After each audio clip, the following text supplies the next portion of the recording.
நீங்க weight loss பண்றப்ப எதனா ஒரு விஷயத்த நான் சாப்பிட்டேன்னா எனக்கு வயிறு ரொம்ப ஃபுல்லா வந்து இருக்கணும், பசி வந்து ரொம்ப நேரத்துக்கு எடுக்கக்கூடாது அப்படின்ற மாதிரி நீங்க நினைச்சீங்கன்னா இப்ப நான் சொல்ற இந்த 5 ஹை ஃபைபர் ஃபுட்டை நீங்க ட்ரை பண்ணி பாருங்க. ரொம்பவே வந்து ஹெல்ப்ஃபுல்லா இருக்கும். வீடியோக்குள்ள பார்த்த முன்னாடி ஒரு முக்கியமான விஷயம், இந்த வீடியோ பாக்குற நீங்க வெயிட் லாஸ் பண்ணணும்னு ஆசைப்படுறீங்க, ஆனா ஒரு ப்ராப்பரான கைடன்ஸும் கோச்சிங்கும் உங்களுக்கு வந்து வேணும் அப்படின்ற மாதிரி நீங்க நினைச்சீங்கன்னா தாராளமா எங்களோட வெயிட் லாஸ் ப்ரோக்ராம் நீங்க ஜாயின் பண்ணுங்க. சோ எங்களை கான்டாக்ட் பண்ணணும்னு நினைச்சீங்கன்னா கீழே எங்களோட வாட்ஸ்அப் நம்பர் வந்து நான் கொடுக்குறேன், நீங்க மெசேஜ் பண்ணி ஜாயின் பண்ணிக்கோங்க. அதே மாதிரி ஃபர்ஸ்ட் டைம் இப்பதான் நம்ம சேனலுக்கு வந்து நீங்க வந்திருக்கீங்க, இந்த வீடியோ இப்பதான் ஃபர்ஸ்ட் டைம் நீங்க பாக்குறீங்க அப்படின்னா மறக்காம கீழே இருக்க பிளாக் கலர் சப்ஸ்கிரைப் எடுத்துட்டு சப்ஸ்கிரைப் பண்ணிக்கோங்க.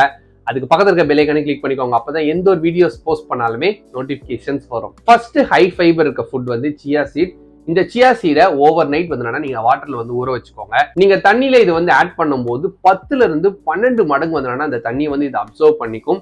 அப்சர்வ் பண்ணிட்டு ஒரு ஜெல்லி மாதிரி வந்து இது ஆகும். நீங்க மார்னிங் வந்து வாட்டர் குடிக்கிறீங்க அப்படின்னா அது கூட இது வந்து குடிக்கலாம். இல்ல வேற எதனா ஸ்மூத்தி மாதிரி நீங்க வந்து குடிக்கிறீங்க அப்படின்னாலும் அது கூட இது வந்து ஆட் பண்ணி நீங்க குடிக்கலாம். நீங்க இந்த சியா சீட் வந்து சாப்பிடும் போது அதுல இருக்க சொலிபிள் ஃபைபர், நீங்க எதனா ஒரு ஃபுட்டை வந்து சாப்பிட்டீங்கன்னா அதுல இருக்க சுகர் ரிலீஸ் ஆகிறத வந்து ரெடியூஸ் பண்றதுக்கு இது சப்போர்ட்ஃபுல்லா வந்து இருக்கும். அது மட்டும் இல்லாம கிரேவிங்ஸை வந்து கண்ட்ரோல் பண்ண ரொம்பவே வந்து ஹெல்ப்ஃபுல்லா இருக்கும். பிளஸ் உங்களோட கட்டுக்கு இது ரொம்பவே வந்து சப்போர்ட்ஃபுல்லா இருக்கும். செகண்ட் அதிக ஃபைபர் இருக்க ஃபுட் வந்து ஓட்ஸ். நிறைய சுகர் பீப்புள் வந்து இந்த ஓட்ஸ் வந்து சாப்பிடுவாங்க, ஏன்னா இதுல சூப்பரான ரேரான ஒரு ஃபைபர் வந்து இருக்கு, அதுதான் பீட்டா குளுக்கான். இது நம்மளோட வெளியில வந்து ஃபேட் ஸ்டோர் ஆக காரணமா இருக்க ஒரு ஹார்மோனை வந்து ரெடியூஸ் பண்றதுக்கு இது சப்போர்ட்ஃபுல்லா வந்து இருக்கும். பிளஸ் இதை நீங்க சாப்பிடும் போது ஒரு 2 to 3 ஹவர்ஸ்க்கு வயிறு வந்து ஃபுல்லா வச்சுக்கும். நார்மலா நம்ம மத்த கார்போஹைட்ரேட் ஃபுட் வந்து எதை சாப்பிடுறோமோ அதை விட. தேர்ட் அதிகமான ஃபைபர் இருக்க ஃபுட், இது நீங்க எக்ஸ்பெக்ட் கூட பண்ணிருக்க மாட்டீங்க, அதாவது கோவா கொய்யா பழம். இதுல இருக்க ஃபைபர் ஆப்பிளை விட ஆரஞ்சை விட அதிகமா வந்து இருக்கு. அது மட்டும் இல்லாம இதுல ஃபைபர் விட்டமின் சி இது ரெண்டுமே வந்து கம்பைனா இருக்கும்போது இது நம்மளோட பாடியில கார்டிசோல் ஹார்மோனை வந்து ரெகுலேட் பண்றதுக்கு ரொம்ப வந்து ஹெல்ப்ஃபுல்லா இருக்கு. பிளஸ் உங்களுக்கு ஈவினிங் டைம்ல எதனா ஸ்நாக்ஸ் சாப்பிடணும்னு ஐடியா இருந்ததுன்னா இந்த கோவாவை நீங்க வந்து தாராளமா சாப்பிடலாம். கேலரிஸ் வந்து ரொம்ப ரொம்ப கம்மியா இருக்கும். ஃபோர்த் ஹை ஃபைபர் இருக்க ஃபுட் ஸ்வீட் பொட்டேட்டோ, அதாவது சக்கரவள்ளி கிழங்கு. இந்த சக்கரவள்ளி கிழங்கு நேச்சுரலாவே வந்து ஸ்வீட்டா வந்து இருக்கும். சுகர் கிரேவிங்ஸ்லாம் வந்து இதை நீங்க சாப்பிடும் போது கம்மியா வந்திருக்கும்.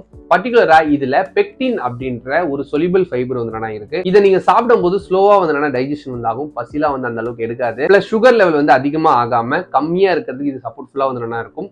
வெயிட் லாஸ் பண்றதுக்கும் ரொம்ப வந்து ஹெல்ப்ஃபுல்லா இருக்கும். ஃபிஃப்த் அதிகமான ஃபைபர் இருக்க ஃபுட் கிரீன் மூங் தால். நார்மலாவே லென்டில்ஸ் எல்லாத்துலயுமே ரெசிஸ்டன்ஸ் ஸ்டார்ச் ரொம்ப அதிகமா இருக்கும். இதுலயும் அதே மாதிரி அந்த ரெசிஸ்டன்ஸ் ஸ்டார்ச் வந்து நிறைய இருக்கு. இதை நீங்க சாப்பிடும் போது உங்களோட கட்ல இருக்க குட் பாக்டீரியாஸ் வந்து இது ஒரு ஃபுட் ஆக்ட் ஆகும். அந்த குட் பாக்டீரியாஸ் எல்லாமே வந்து ஹெல்த்தியா இருந்துச்சு அப்படின்னா உங்களோட மெட்டபாலிசம் வந்து சூப்பரா இருக்கும். மெட்டபாலிசம் நிறைய இருந்ததுன்னா வெயிட் லாஸ் வந்து ரொம்பவே நல்லா இருக்கும். ஸோ புரோட்டீன், ஃபைபர், ஒரு குட் சோர்ஸ் ஆஃப் கார்போஹைட்ரேட் இது எல்லாமே சேர்ந்த மாதிரி ஒரு ஃபுட் வந்து வேணும் அப்படின்னு நீங்க நினைச்சீங்கன்னா தாராளமா இந்த கிரீன் மூங் தாலை நீங்க சாப்பிடலாம்.